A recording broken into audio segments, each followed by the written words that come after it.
బంధానికి మనం విలువివ్వట్లేదేమో, కానీ బంధానికి ఈ ఏనుగు విలువిచ్చింది చూడండి. 25 ఏళ్ళు తనతో పాటు సర్కస్లో ఒక పార్ట్నర్గా ఉంది జెన్నీ. ఇటీవలే ఒక వారం రోజుల క్రితం ఈ జెన్నీ చనిపోయింది.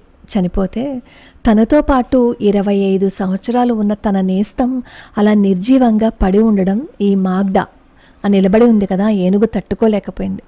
చూసారా, ఏడుస్తోంది, కాళ్ళతో లేపుతోంది. ఎన్ని ప్రయత్నాలు చేసినా అది లేవటం లేదు. తన స్నేహితురాలు గంటల తరబడి దాని చుట్టూ తిరిగి కన్నీళ్లు పెట్టుకుంది. వైద్యులను కూడా అక్కడికి రానివ్వలేదు. ఇది చూస్తే మనం ఒక పాఠాన్ని నేర్చుకోవాలి. 25 ఏళ్ళు కలిసి ఉన్నందుకు అది వెళ్ళిపోతే ఏడ్చింది.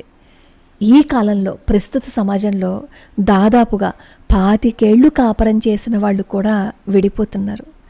మనం ఎక్కడికి వెళ్తున్నాం, అవి మనకి చూపిస్తున్నది ఏంటి ఒక్కసారి అర్థం చేసుకుంటే